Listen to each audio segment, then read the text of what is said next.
हठ प्रदीपिका का परिचय पहले जान लेंगे। इसमें परिचय में सर्वप्रथम हम लोग पढ़ेंगे, ये 5 पॉइंट पढ़ना पड़ता है। इसमें हठ प्रदीपिका का पाठ सर्वप्रथम पढ़ेंगे, काल पढ़ेंगे और उसके बाद सेकेंड में पढ़ेंगे इसका रचयिता कौन हुए हैं, हठ प्रदीपिका का रचयिता कौन है और हठ प्रदीपिका का क्या, हठ प्रदीपिका हठ योग, हठ प्रदीपिका किसके अंतर्गत ये ग्रंथ आती है और हठ योग का उद्देश्य भी पढ़ेंगे और हठ योग का 5 उपदेश पढ़ेंगे इसके इसके अंतर्गत। अब देखेंगे हठ योग का काल। तो क्योंकि देखा गया अनेक अनेक विद्वानों का अलग अलग मत है कि अलग अलग ग्रंथों में भी देखा गया है कि कहीं 16वीं शताब्दी में माना गया है कि इसका काल माना गया है, कहीं 16वीं। तो प्रमुख रूप से इसका जो काल देखा गया है 15वीं शताब्दी माना गया है। अब आते हैं इसका रचयिता। अब रचयिता, इनका रचयिता का नाम स्वामी स्वात्माराम जी हैं, इनका रचयिता। और ऊपर कर दीजिए कुंदन भैया। हाँ, अब आ गया है ये। अब ग्रंथ के हट, ये हठ योग ग्रंथ पढ़ेंगे। हठ प्रदीपिका जो है किसके अंतर्गत ये ग्रंथ आती है? हठ योग ग्रंथ, हठ योग जो ग्रंथ है उसके अंतर्गत शिव संहिता भी आती है, हठ प्रदीपिका आती है, गौरक संहिता हो गया, गौरक षटकम और शिव गैरन संहिता और शिव सिद्धांत पद्धति भी, ये सब हठ योग ग्रंथ के अंतर्गत ये सब आती है, हमारा ग्रंथ आती है। और हठ योग का उद्देश्य देखेंगे, मेन क्या होता है उद्देश्य, राजयोग की प्राप्ति और मोक्ष की प्राप्ति। यहाँ पर देखें राजयोग की प्राप्ति क्या है और मोक्ष की प्राप्ति। मोक्ष की प्राप्ति क्या है? जैसे मुक्ति की प्राप्ति कर लेना, मुक्ति मिल जाना। मुक्ति मतलब क्या होता है? जैसे कि बहुत लोग बोलते हैं कि ईश्वर की प्राप्ति हम कर लेंगे, कुछ लोग भक्ति योग के माध्यम से करते हैं और कुछ लोग, बहुत लोग मुक्ति पाने के लिए बहुत सारे ऋषि मुनि लोग चले जाते हैं, तपस्या करने चले जाते हैं, फिर वहां से अपना मुक्ति वहां पर मिलते हैं कुछ लोग को। और ये आप पढ़ेंगे हठ योग का उद्देश्य। अब राजयोग, राजयोग की प्राप्ति बताया जाता है, यानी कि हठ योग प्राप्ति करने के लिए राजयोग एक सीढ़ी का काम करता है।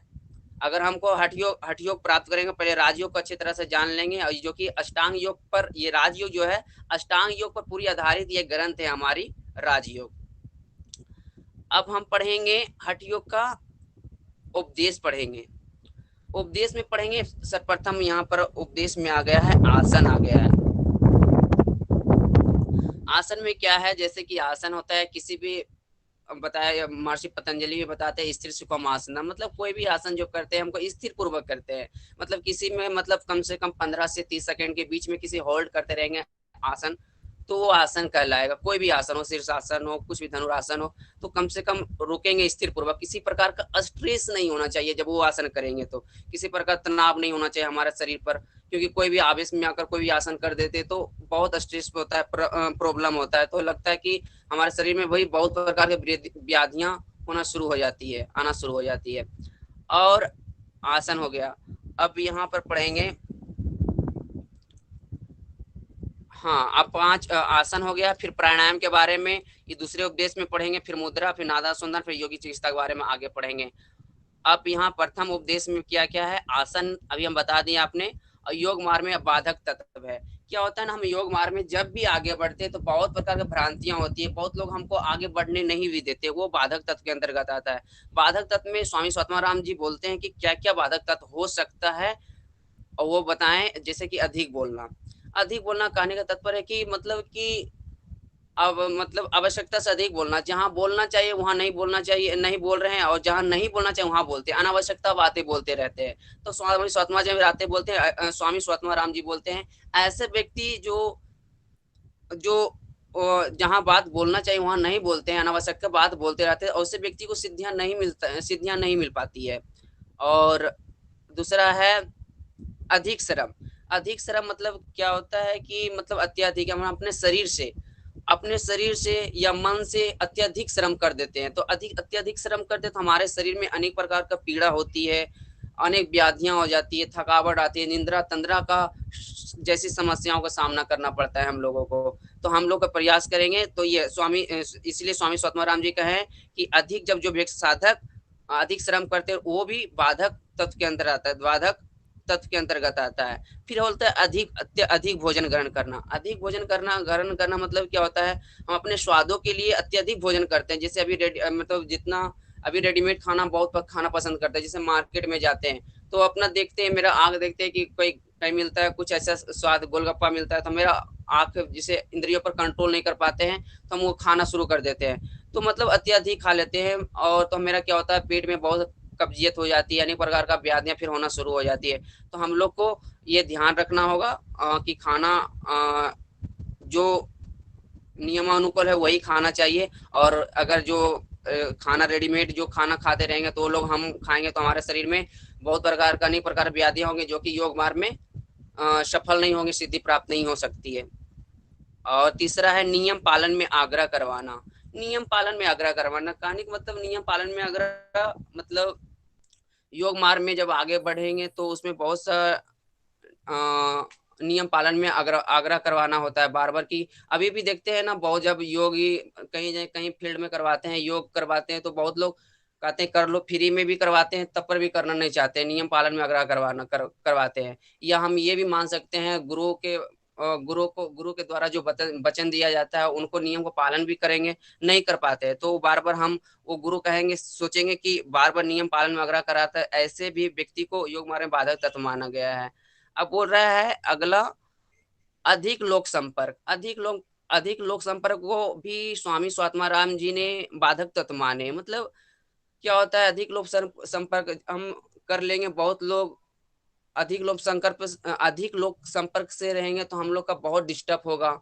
मतलब जब भी कुछ भी करेंगे तो बहुत लोग बोलेगा कि ये कर रहे हो, ठीक नहीं कर रहे हो, मेरे अनुकूल कर रहे हो, नहीं कर रहे हो। मतलब बहुत से व्यक्ति से मिलेंगे, वो बोलेगा हाँ तुम खराब काम कर रहे हो, अच्छा काम कर रहे हो, इस तरह कहेगा। बहुत लोग से मिलना नहीं है, इसीलिए स्वामी स्वतमाराम जी बोले हैं कि ज्यादा लोग से जो व्यक्ति संपर्क बनाए रखता है वो बाधक तत्व के अंतर्गत आता है। अगला बोल रहा है मन की चंचलता। मन की चंचलता कहने का तात्पर्य है कि अपना इंद्रियों को कंट्रोल नहीं कर पाते। मतलब की कहानी, मतलब हम कहीं भी देखते हैं आजकल आज का बोलते हैं ना, रंग बिरंगा संसार है दुनिया, हम अपने इंद्रियों पर कंट्रोल नहीं कर पाते तो हम भटक जाते हैं योग मार्ग से। बहुत लोग ऐसे साधकगण हैं जैसे कि मतलब कि वो बोलते हैं कि योग तो कर रहे हैं लेकिन योग सही एक्चुअलिटी में वो नहीं कर पाते हैं, तो ये होता है मन की चंचलता होती है। आगे देखेंगे।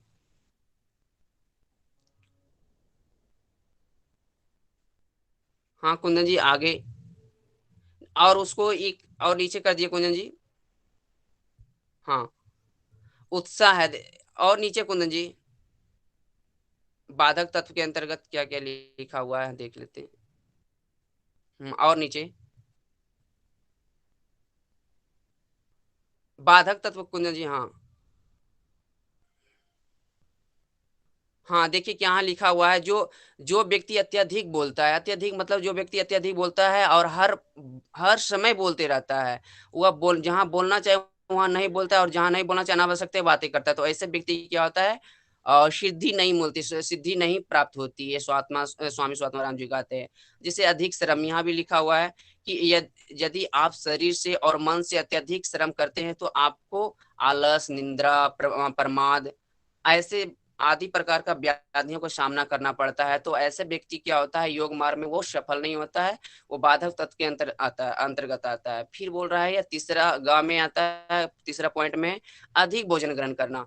मतलब जो व्यक्ति स्वाद के लिए जीते हैं, मतलब स्वाद के लिए मेरा अपना जी पर कंट्रोल नहीं कर पाते, कहने का तात्पर्य है सिर्फ वो खाने के लिए जीते हैं, तो उसका जैसे पेट से हमारा बहुत सा बीमारी होता है, बताता है 80% 90% हमारा पेटी से प्रॉब्लम होता है। जो ये हम स्वामी सत्यनारायण जी बोलते हैं, ये बहुत बाधक तत्व है जो कि हमारे योग मार्ग में, अगर इसको कंट्रोल नहीं करेंगे तो मतलब हम आगे आगे निरंतर नहीं बढ़ पाएंगे योग मार्ग में। अगला यहाँ पर बोल रहा है, नियम पालन में आग्रह करवाना।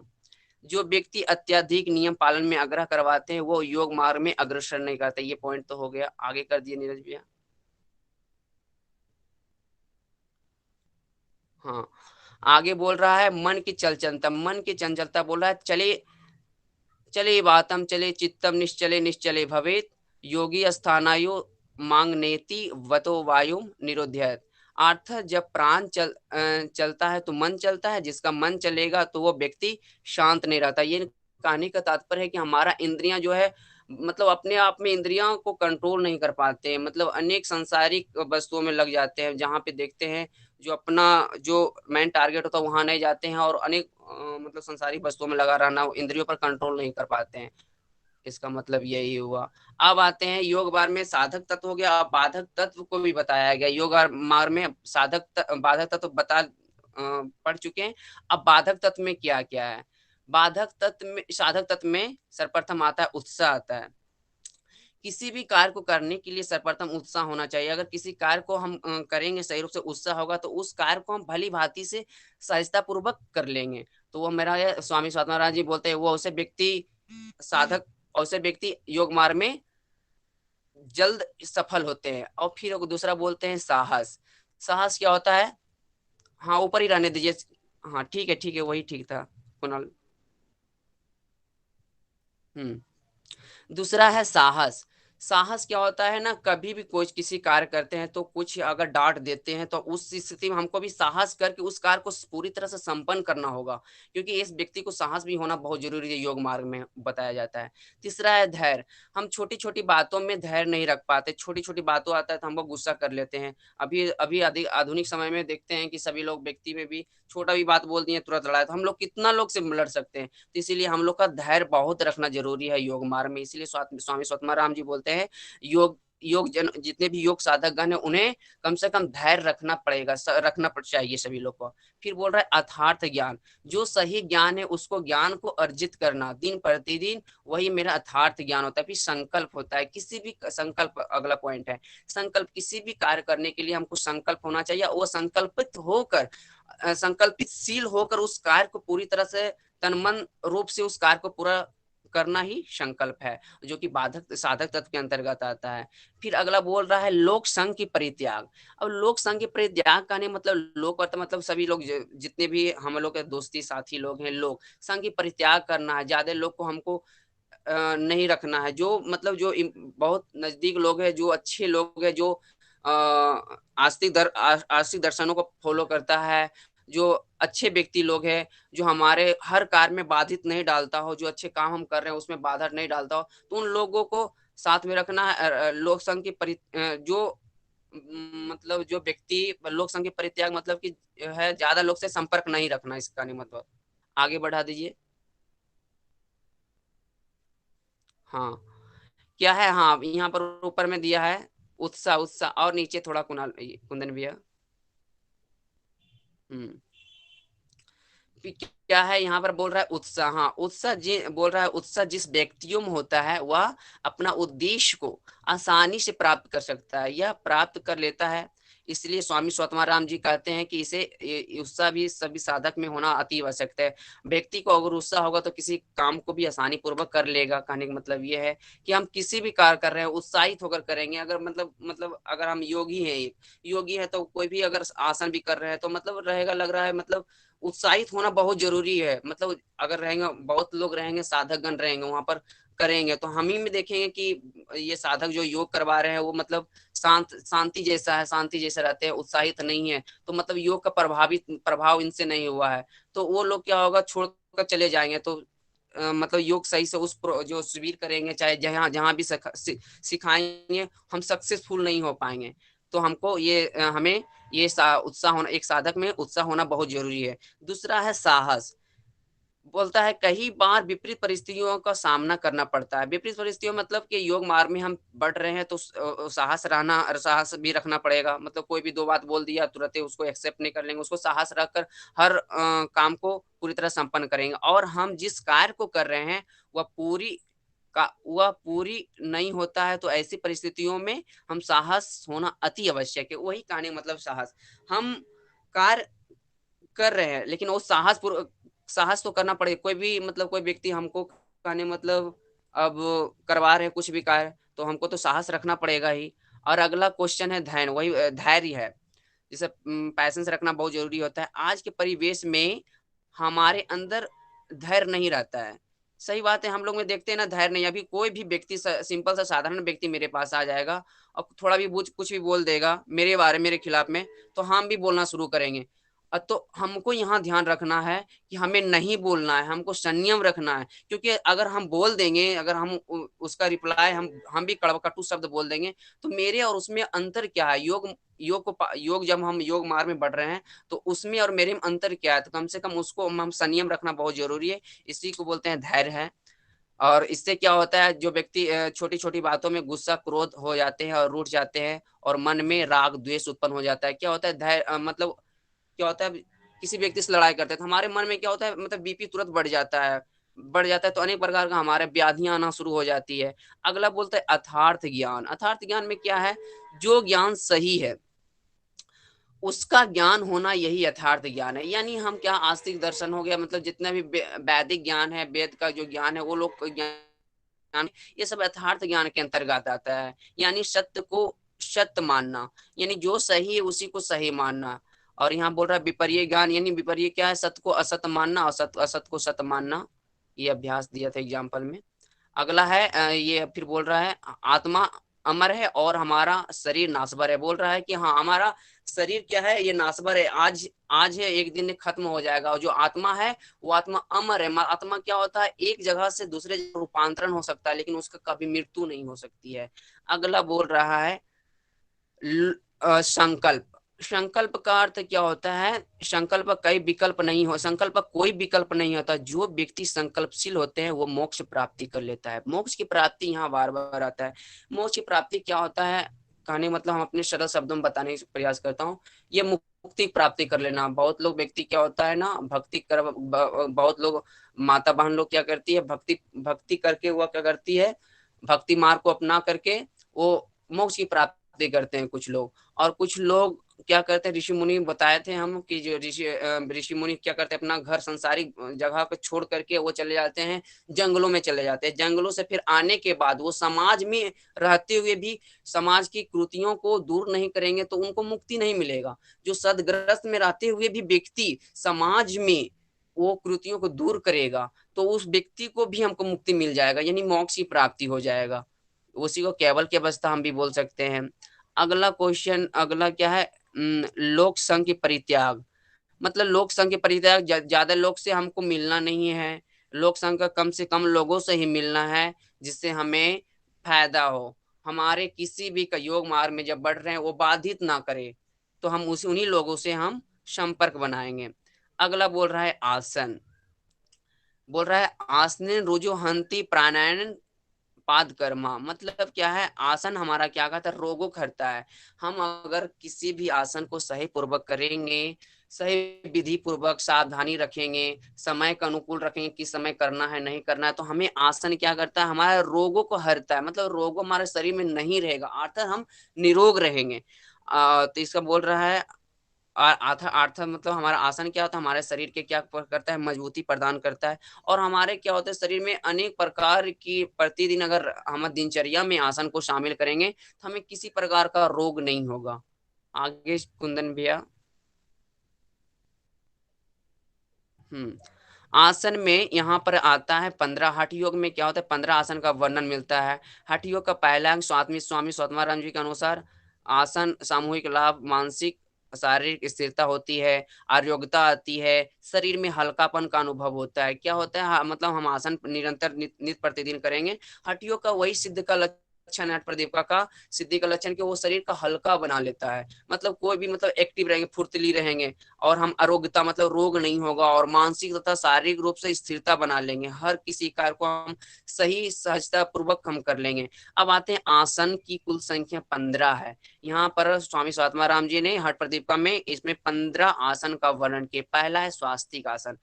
स्वास्तिक आसन गौमुख आसन, विरासन, कुर्मासन, कुक्कुट आसन है, धनुरासन, मतेंद्रासन है, शवासन, उत्तान कुर्मासन, पश्चिमोत्तानासन, मयूरासन, सिद्धासन, पद्मासन, सिंहासन, अभद्रासन। अब एक एक करके आसन थोड़ा पढ़ेंगे।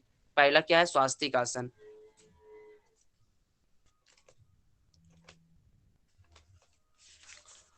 हाँ, स्वास्तिक आसन में जानेंगे क्या स्वास्तिक आसन है। स्वास्तिक आसन पहले सर्वप्रथम कैसे प्रकार करेंगे। हम्म सर्वप्रथम हम क्या करेंगे स्वास्तिक आसन में, यहाँ लिखा हुआ है दोनों अपने पाँवों को, दोनों पाँव का जो तलवा है एक दूसरे को विपरीत कर लेंगे। विपरीत करने मतलब दूसरा दूसरा अपोजिट दोनों साइड में कर लेंगे, और घुटना और जंघा के बीच में होनी चाहिए स्वास्तिक आसन में, और अच्छी तरह से स्थापित कर लेंगे और शरीर को सीधा रखकर संतुलित रूप से बैठ जाना, वही स्वास्तिक आसन। यानी कहने दोनों जो हमारा दोनों पाँव है, जो पैर का दोनों पाँव जो तलवा जो है एक दूसरे को क्या होना चाहिए, विपरीत होना चाहिए, और कहाँ घुटना और दोनों जंघों के बीच में बैठ जाना, यही स्वास्तिक आसन है। अब स्वास्तिक आसन से हमारा बहुत से फायदे भी होती है, ये विद्यार्थियों के लिए बहुत अच्छा आसन भी बताया गया है, और ये कंसंट्रेशन पावर भी इससे बढ़ता है। और हमारा इस आसन को लगातार कंटिन्यूटी हम बना कर रखेंगे तो हमारा सिद्धि प्राप्ति होती है, यानी कुंडली जागरण होती है भी। दूसरा, हाँ, गौमुख आसन। गौमुख आसन तो हमें समझ में आ रहे हैं, गौमुख अर्थ क्या होता है, गौ पोच, यानी उसका जो शरीर का मतलब गाय का जो मुख होता है उस स्थिति हमको शरीर को कर लेना, वही होता है गौमुख आसन। अब गौमुख आसन यहाँ लिखा हुआ है, गौमुख की आकृति बनाते हैं, गौमुख की आकृति बनाते हैं। गौमुख आसन में हथेली को, गौमुख आसन में क्या करेंगे, अपने एक गौमुख आकृति बनाते हुए, हाँ, हथेली को एक दूसरे को, हथेली के एक दूसरे को पीछे से हमको बैंड कर लेना है, और अपने जो ठेवना है, एक ठेवना नीचे की ओर आना चाहिए, और एक पैर दूसरे पैर एक पैर दूसरे पैर के अपोजिट रहना चाहिए, एक ठेवना दूसरे ठेवने पर रहना चाहिए। इसको बोलते हैं हमको गौमुख आसन। अब गौमुख आसन से हमको क्या मिलती है, डाइजेस्टिव सिस्टम को बहुत इंप्रूव करती है हमारा ये गौमुख आसन, और ये हमें गुप्त रोग को भी ठीक करती है गौमुख आसन। आगे हम चलते हैं, क्या है वीरासन। वीरासन क्या है, एक पाँव को दूसरे जंघा पर, मेरा जो एक पाँव है दूसरे जंघा पर, और दूसरे पाँव को पहले जंघे के नीचे रखेंगे, और उसी को हम वीरासन कहेंगे। और इसके विरासन से हमको अनेक प्रकार का फायदा मिलती है, जैसे गुप्त रोग में ये काफी लाभ मिलती है, जो विरासन हम प्रतिदिन करेंगे तो। अब विद्यार्थी के लिए भी अच्छा आसन है ये। स्वास्तिक आसन और विरासन एक ही जैसा होता है, इसमें थोड़ा क्या विरासन में थोड़ा अंतर होता है। अब आ गए हैं कुर्मासन। कुर्मासन मतलब कुर्म अर्थात कछुआ, इसमें उसके स्थित कुर्मासन की तरह होना चाहिए। ये बताया गया, तेज बिंदु उपनिषद में इसे योगास योगासन कहा गया है। तेज बिंदु उपनिषद में इसे योगासन कहा गया है। जैसे इसमें क्या करना है, इसमें कुर्मासन में करेंगे, वज्रासन की स्थिति में बैठ जाएंगे। इसमें वज्रासन जानते हैं कि खाना के सबसे अच्छा बताया गया है कि अगर वज्रासन हम करेंगे तो हमारा डाइजेस्टिव सिस्टम अच्छी तरह से होता है। वज्रासन में बैठकर दोनों तलवा को थोड़ा बाहर कर देना है। दोनों तलवा का क्या है, वज्रासन में ही बैठेंगे, वज्रासन में बैठ जाएंगे। वज्रासन में बैठकर दोनों तलवा को बाहर की ओर रखना ही कुर्मासन कहलाता है। अब कुर्मासन का फायदा क्या होता है, कुर्मासन अगर करेंगे तो हम बोले वज्रासन की तरह है, तो वज्रासन की तरह इसमें भी लाभ होगा, मतलब इसमें डाइजेस्टिव सिस्टम भी हमारा ठीक होगा, और हमारा पैर जो होती है वो मजबूत होता है, और फ्रोजन शोल्डर भी हमारा ठीक ठाक रहती है। आगे हम पढ़ेंगे, हाँ, अब आ गया कुक्कुट। कुक्कुट का सर्प आता है, संस्कृत वर्ड है। कुक्कुट का अर्थ मतलब मुर्गा होता है। कुक्कुट आसन थोड़ा टफ है, लेकिन हम पद्मासन में बैठ जाएंगे। सिर्फ प्रथम पद्मासन में बैठेंगे, क्या करेंगे, अपने पैर को अपने जंघों पर रखेंगे, फिर दूसरे पैर को भी जंघे पर रखेंगे। और अगर इसमें अभ्यास में थोड़ा कठिन होता है, पहले पैर को अपने जंघा पर रखकर एक हाथ को अपना नीचे करना पड़ता है, अंदर फंसाना पड़ता है, और फिर दूसरे पैर को भी फोल्ड करते हुए अपना मोड़ते हुए फिर फंसाना, और दूसरे हाथ को भी देना, और अपने हथेली पर खड़ा हो जाना। यही इसको बोलते हैं कुक्कुट आसन। कुक्कुट आसन बहुत अच्छा आसन बताया गया है, ये बालक के लिए बहुत अच्छा आसन है। इसमें कॉन्स्ट्रेशन पावर पड़ती है, हाथ में भी मजबूती मेरा आशा इस आसन से। आगे क्या है, उत्तान कुर्मासन। उत्तान कुर्मासन क्या है, कुर्मासन की तरह है ये। कुक्कुट आसन लगाकर, कुक्कुट आसन क्या है, उत्तान कुर्मासन, हाँ, कुक्कुट आसन लगाकर दोनों हाथों से कुक्कुट आसन बनाएंगे, अपने दोनों हथेलियों से फिर अपने पकड़कर कछुए के समान लेट जाना। उत्तान कुर्मासन क्या है, जैसे हम अपना दोनों पैरों को फैला लेंगे, और दोनों पैरों फैलाकर अपने हाथ जो है जंघों के नीचे रखते हुए अपना ये दोनों जो पैर मेरी है, पैर रहेगी फैला हुआ, उस सिर उसी ओर रहना चाहिए। ये धनुरास उत्तान कुर्मासन कहलाता है। उत्तान कुर्मासन से भी हमारे बहुत प्रकार का फायदा मिलती है, और मेरा ये रीढ़ हमारा स्पाइन भी लचीलापन बनती है, फ्लेक्सिबिलिटी बनती है, यानी इससे हमारा अनेक प्रकार का रिप्रोडक्टिव सिस्टम भी में फायदा मिलती है। और आगे आ गए धनुरासन। धनुरासन में क्या हमारा आकृति क्या होना चाहिए, धनुष की आकृति जैसी होनी चाहिए। तो धनुरासन करने से पहले क्या होगा, सर्वप्रथम हम लेट जाएंगे, क्या पेट के बल हम लेट जाएंगे, और क्या करें, जो पीछे के दोनों पैर है उसको आगे के दोनों अंगुलियों से हम पकड़ने के पीछे प्रयास करेंगे। इस तो ये हमारा धनुष की आकृति, अंतिम स्थिति धनुष की जैसी आकृति बन जाएगी, तो धनुरासन कहलाता है। धनुरासन से भी फायदा क्या होता है, हमारा ये रीढ़ हमारा लचीलापन बनती है, डाइजेस्टिव सिस्टम में भी अच्छा होता है, ये हमारे लंग्स कैपेसिटी को भी बढ़ाती है ये, इससे अभ्यास करेंगे निरंतर। तो अब मतेंद्रासन, अगला मतेंद्रासन को हम ट्विस्टिंग के लिए भी बोला जाता है, इसे अर्ध मतेंद्रासन, मतेंद्रासन। ये थोड़ा मतेंद्रासन थोड़ा कठिन है, लेकिन ट्विस्टिंग के लिए बोलता है अपना। ये क्या करेंगे, मतेंद्रासन को पहले हम सर्वप्रथम हम एक ठेवनों को रख लेंगे, और सर्वप्रथम फिर दूसरे पैरों को भी यहाँ पर क्या बोल रहा है, दाहिने पांव को बाई जंघा मूल में रखकर और दाएं पांव को दाहिने घुटने के बाहर से घेरते हुए शरीर को ऐंठना है। और इसका निम्नलिखित लाभ यहाँ लिखा हुआ है, जिससे जठराग्नि प्रदीप्त होती है। यानी हमारा जठराग्नि कहने तत्पर है, हमारा जठर जो है वो जो अग्नि प्रदीप्त होते हैं, जो कि हमारे खान पीन कहते हैं। अगर जठराग्नि जिसका प्रदीप्त होती है तो हमारा डाइजेस्टिव सिस्टम ठीक रहेगा, रोगों को नष्ट करता है, हमारा रोग होने नहीं देगा अगर इस आसन को करेंगे। फिर बोल रहा है कुंडली जागृत होगा, जिन व्यक्ति का कुंडली जागृत होता है तो वो तो संसारिक मोमाया से परे हो जाएगा वो। फिर बोल रहा है चंद्रमंडल स्थिर होता है, हमारा चंद्रमंडल भी स्थिर होता है। फिर ये बोल रहा है आरोग्यता आता है, हमारा किसी प्रकार का रोग नहीं आता है। अगला आगे हैं पश्चिम उत्तानासन। पश्चिम उत्तानासन क्या है, ये आसनों में इसे अग्र कहा गया है। पश्चिम उत्तानासन को आसनों में इसे अग्र बोला गया, आगे बोला गया है। अपना पैर को सीधा फैला देंगे और क्या करेंगे, और अपने दोनों अंगुलियों से अंगूठे को पकड़ेंगे और अपने नाक को हथेली घुटने से स्पर्श कराने का प्रयास करेंगे। एक दिन भी नहीं होगा, ऐसे निरंतर अभ्यास करते जाएंगे तो मेरा हो जाएगा संपूर्ण। इसे बोलते हैं आसनों में अग्र कहा गया है। और यह प्राण का सुषमना में इस आसन को निरंतर अभ्यास करेंगे तो प्राण जो हमारा सुषमना में संचार होने लगता होता है। और आगे राहुल सर जी, कुंदन भैया और आगे कर दीजिए थोड़ा। हाँ हाँ, आगे बोल रहा है मयूर आसन। मयूर आसन समझ रहे हैं, मयूर इसकी अंतिम स्थिति जब भी हम करेंगे, दोनों हमारे जो हथेली, पहले इसमें थोड़ा सावधानी रखना पड़ता है कि सभी लोग इसे नहीं करेंगे, और ये प्रयास करेंगे सभी महिला लोग के लिए तो नहीं कहा गया है।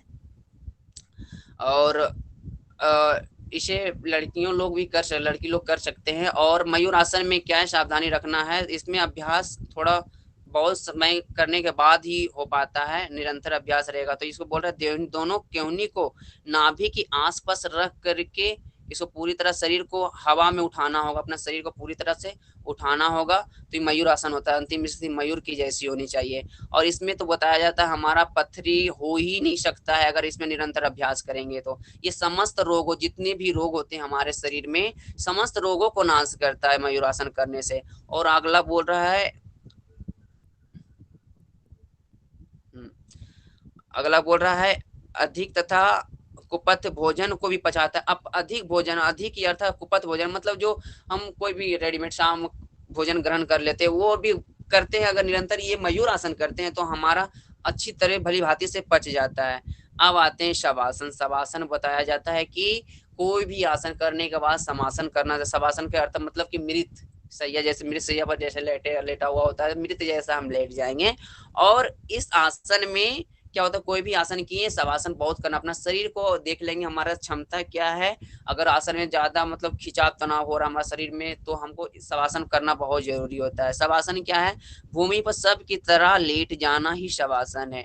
इसका लाभ है क्या, शवासन थकान को मिटाता है और मानसिक शांति प्रदान करता है। शवासन हम करेंगे हमारा मानसिक शांति भी प्रदान करेगा। और अगला चार आसन जो है पढ़ाया जाएगा अगली क्लास में। और नीचे से Rahul sir ji Pavan ji, thank you so much. जी जी और सभी